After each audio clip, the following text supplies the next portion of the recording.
1 मई 2025 एक ऐतिहासिक दिन बनने जा रहा है क्योंकि इस दिन दिल्ली में एक बड़ा जनसैलाब उमड़ने वाला है। कर्मचारी लाखों की संख्या में राजधानी दिल्ली पहुंचने वाले हैं और अपनी आवाज को सरकार के सामने बुलंद करने वाले हैं। कर्मचारियों के बीच में काफी ज्यादा रोष है। इसी के साथ कर्मचारी काफी ज्यादा निराशा में भी, क्योंकि इनका साफ तौर पे यही कहना है, इन्हें देश के मुखिया प्रधानमंत्री नरेंद्र मोदी से इस बात की पूरी उम्मीद थी कि पुरानी पेंशन जरूर बहाल करी जाएगी और अगर ओपीएस बहाल नहीं की जा रही है तो यूपीएस के नोटिफिकेशन में जरूर वो सारी चीजें होंगी जो कर्मचारी मांग कर रहे हैं। लेकिन देखने को मिलता है कि यूपीएस का नोटिफिकेशन जारी होता है और ये व्यवस्था एनपीएस से भी ज्यादा खराब बताई जा रही है कर्मचारियों के बीच में। इसी वजह से काफी ज्यादा रोष देखने को मिल रहा है और कर्मचारियों का यही कहना है कि अब कर्मचारी बिल्कुल भी रुकने वाले नहीं और इन सारी चीजों को देखते हुए एमओपीएस की तरफ से एक रणनीति बनाई जाती है जिसमें मुख्य 4 कार्यक्रम प्रस्तावित किए जाते हैं, जिसमें पहला कार्यक्रम ज्ञापन पत्र सौंपने का, दूसरा कार्यक्रम जागरूकता अभियान का होता है और तीसरा कार्यक्रम जो है वो 1 अप्रैल को काला दिवस मनाया जाएगा और चौथे कार्यक्रम यानी कि 1 मई को एक बड़ा जनसैलाब दिल्ली में पहुंचेगा और अपनी आवाज को सरकार के सामने रखेगा। अभी कहा जा सकता है कि ये कार्यक्रम अक्टूबर के कार्यक्रम से काफी बड़ा कार्यक्रम होने वाला है और इसमें बहुत भारी संख्या में कर्मचारी पहुंचने वाले हैं और दिल्ली में चक्का जाम करने वाले हैं। अब देखना ये होगा कि सरकार क्या कुछ कदम उठाती है इन सारी चीजों को देखने के बाद।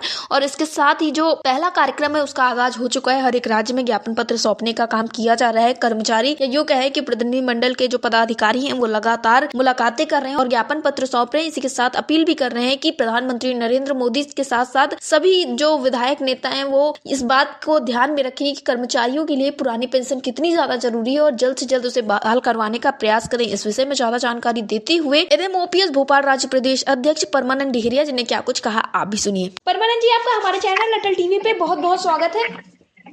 जी बहुत बहुत धन्यवाद। परमानंद जी, जिस तरह से देखने को मिल रहा है कि एनएमओपीएस की तरफ से जो राष्ट्रीय स्तर के कार्यक्रम तय किए गए थे उसकी जो आगाज है वो हो चुका है, हर एक जगह पे कार्यक्रम किए जा रहे हैं। ऐसे में भोपाल राज्य में क्या कुछ चल रहा है, आप लोगों ने कार्यक्रम की कैसे शुरुआत की है?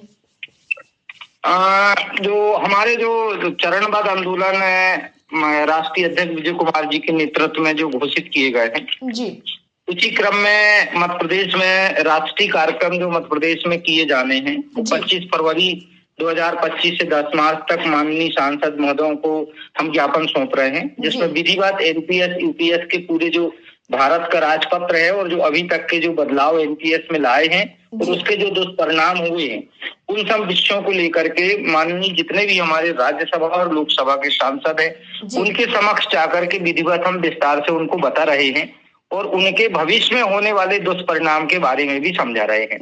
इसमें से अभी तक हमारे 2 ज्ञापन हुए, एक ग्वालियर जिले में हुआ है और एक बुरहानपुर जिले में। बाकी जहाँ पे भी हमारे सांसद महोदय जो हमें ज्ञापन का समय दे रहे हैं उनपे समय लेकर के और ज्ञापन सौंप रहे हैं और ज्ञापन चलते रास्ते पे नहीं सौंप रहे हैं, हम लोग उनसे विधिवत समय ले रहे हैं और उससे में चर्चा कर रहे हैं। साथ ही उनसे एक आग्रह कर रहे हैं कि माननीय प्रधानमंत्री महोदय को आप यूपीएस और एनपीएस को समाप्त कर ओपीएस को एक ऑप्शन दीजिए पूरे भारत के कर्मचारी को कि वो ओपीएस के लिए अपनी स्वयं ही मतलब वो भर सके। जिस प्रकार से आप यूपीएस का ऑप्शन दे रहे हैं एनपीएस में, वैसा ऑप्शन दिलवाइए। या और सोशल मीडिया के प्लेटफॉर्म में भी कर्मचारी की सामाजिक सुरक्षा के संबंध में आप पूरी मजबूती से बात रखिए, साथ ही संसद भवन में भी आप बात रखिए। ये हम आग्रह माननीय राज्यसभा और लोकसभा के सांसदों से कर रहे हैं। जी परमानंद जी, इसी के साथ 1 अप्रैल को भी काला दिवस मनाए जाने की तैयारी है, तो क्या भोपाल राज्य में भी आप लोगों ने ऐसा करने के लिए सोचा है और कर्मचारियों का क्या कहना है इसमें? देखिए, राष्ट्रीय कार्यकारिणी ने जो 4 कार्यक्रम घोषित किए हैं 25 फरवरी से 10 मार्च तक माननीय सांसदों को ज्ञापन सौंपना है। 15 मार्च से 31 मार्च तक हम जागरूकता अभियान सभी कार्यालयों में जो एनपीएस यूपीएस की जागरूकता करने के लिए अभियान चलाएंगे और 1 अप्रैल को पूरे हमारे 55 जिला मुख्यालय में मध्य प्रदेश के अंदर माननीय प्रधानमंत्री के नाम संबोधित ज्ञापन सौंपा जाएगा जिला कलेक्टर के माध्यम से। 1 मई को जंतर मंतर में 1 मई 2025 को जंतर मंतर में विशाल प्रदर्शन होगा जो राष्ट्रीय अध्यक्ष विजय कुमार बंधु जी के नेतृत्व में होगा और हमारे स्थित प्रज्ञा जी जो है उनके प्रबंध निर्देशन में पूरे देश में कार्यक्रम जो निर्धारित किया गया उसमें अक्षरशः पालन राष्ट्रीय आंदोलन के तहत किया जा रहा है। जी परमानंद जी, इसी के साथ जैसा कि देखने को मिला था जो आप लोगों का अक्टूबर का कार्यक्रम रहा है वो बड़ा रहा है, उसी के साथ ही सरकार ने एनपीएस को जो है उसको हटाया है कार्यक्रम को देखते हुए और यूपीएस लेकर आई है, तो क्या ये कहा जा सकता है कि जो 1 मई का कार्यक्रम एक बड़े स्तर का कार्यक्रम होने जा रहा है? जैसा कि सबको पता है, लाखों की संख्या में कर्मचारी पहुंचेंगे, पूरे देश के कर्मचारी आएंगे और ये विश्व का सबसे बड़ा आंदोलन बनने जा रहा है, जैसी उम्मीदें जताई जा रही हैं। तो क्या सरकार कोई बड़ा कदम उठा सकती है? 2017 से राष्ट्रीय अध्यक्ष विजय कुमार बंधु जी के नेतृत्व में एनएमओपीएस ने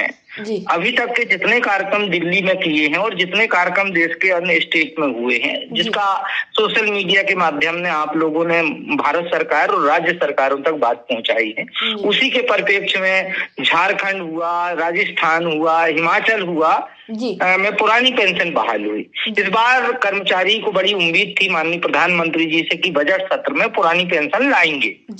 यूपीएस में भी, यदि यूपीएस में भी वो पुरानी पेंशन की सारी चीज सम्मिलित कर देंगे, ये पूरे भारत के 1 करोड़ कर्मचारी का पूरी उम्मीद थी, पूरा उम्मीद था माननीय प्रधानमंत्री के ऊपर, क्योंकि सारे लोगों ने देश की चुनाव व्यवस्था देखी और सारे पूरे देश ने के कर्मचारियों ने पूरे तन मन से कहना चाहिए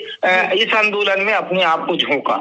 यदि इस बार ये दोनों चीजों में बड़ी निराशा हुई और यूपीएस में जो आया डलहौजी की हड़प नीति टाइप की कार्यक्रम आए, क्योंकि मध्य प्रदेश राज्य का भी पैसा